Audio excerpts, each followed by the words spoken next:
Nous sommes nombreux à aimer les fraises. Les fraisiers ne sont pas très difficiles à cultiver et non plus à bouturer. Comment faire pour les multiplier facilement? Je vais vous donner une astuce dans cette vidéo. Avant cela, n'hésitez pas à mettre des commentaires, un petit pouce bleu pour me soutenir et à regarder mes autres vidéos de tutos jardinage et astuces. À partir de fin mai, en juin et en juillet, vos fraisiers vont fabriquer des stolons.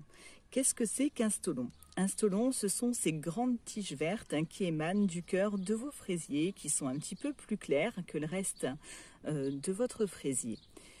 On les repère assez facilement car ça fait vraiment une grande tige à part. À quoi servent ces stolons? Ces stolons, en fait, c'est la façon dont votre fraisier se multiplie. C'est son mode de reproduction. Un fraisier peut produire entre 10 à 12 stolons par an. Au niveau d'un nœud, comme ici, on va avoir ensuite, alors là j'ai un peu des petits pucerons et des fourmis, on va avoir des petites feuilles, c'est là que va se créer en fait un nouveau pied. Il va suffire que le stolon rencontre de la terre et va prendre racine pour former un nouveau pied. En pratique, ça va nous servir, nous, à effectuer des boutures assez facilement. Je vais vous montrer comment faire.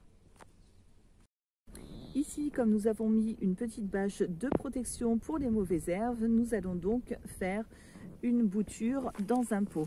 Alors, même si nous n'avons pas encore de petites racines, alors il y a quelques petits pucerons, mais c'est pas grave, on les traitera ensuite.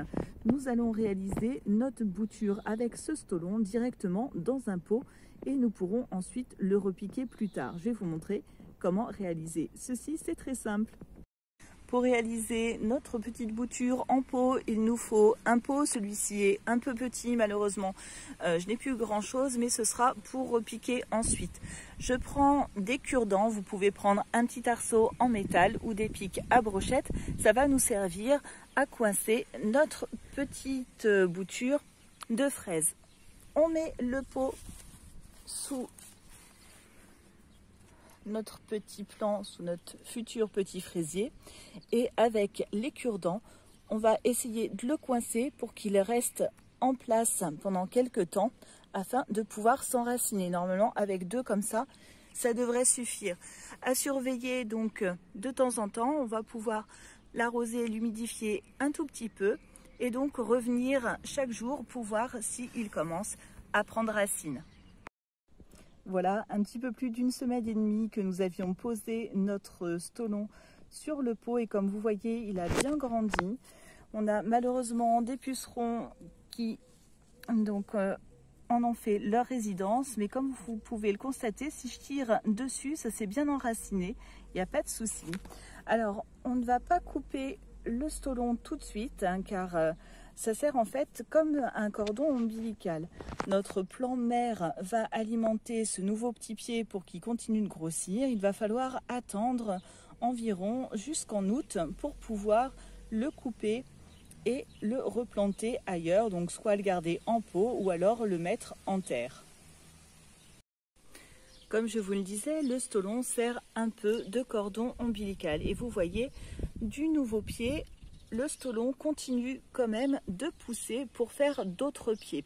Alors si vous ne voulez pas épuiser justement votre plant mère et que le nouveau petit pied grossisse bien, vous pouvez couper donc ici à cet endroit là, histoire d'avoir un petit peu plus d'énergie, que le nutriment vienne dans votre fraisier. Pardon, j'ai une petite fourmi qui m'embête. Donc pour que les nutriments viennent alimenter le fraisier que vous avez mis dans votre pot.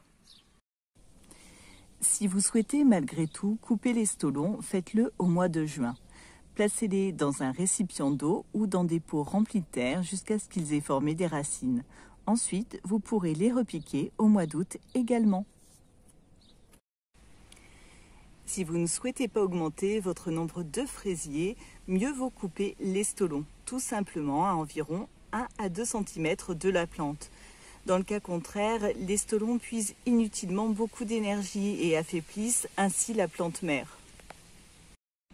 Une autre chose à prendre en compte, ici nous avons une bâche, mais si vos fraisiers ne sont pas avec un paillis et qu'il y a de la terre, les stolons risquent de s'enraciner si vous les laissez faire un petit peu partout. Et du coup, les plants vont être trop serrés les uns contre les autres. Donc ça, c'est aussi une chose à laquelle il faut faire attention. Donc le mieux, si vous souhaitez avoir des plants, multiplier vos plants, c'est de les mettre dans des petits pots pour pouvoir ensuite les replacer un petit peu plus loin du plan mère. Sinon, les couper environ une fois par semaine afin qu'ils évitent d'épuiser les forces de vos fraisiers. J'espère que cette vidéo vous aura plu. Je vous souhaite de belles boutures de fraisiers. Multipliez bien. N'hésitez pas en commentaire à me poser des questions ou à me donner vos astuces. Je vous retrouve très bientôt. Ciao!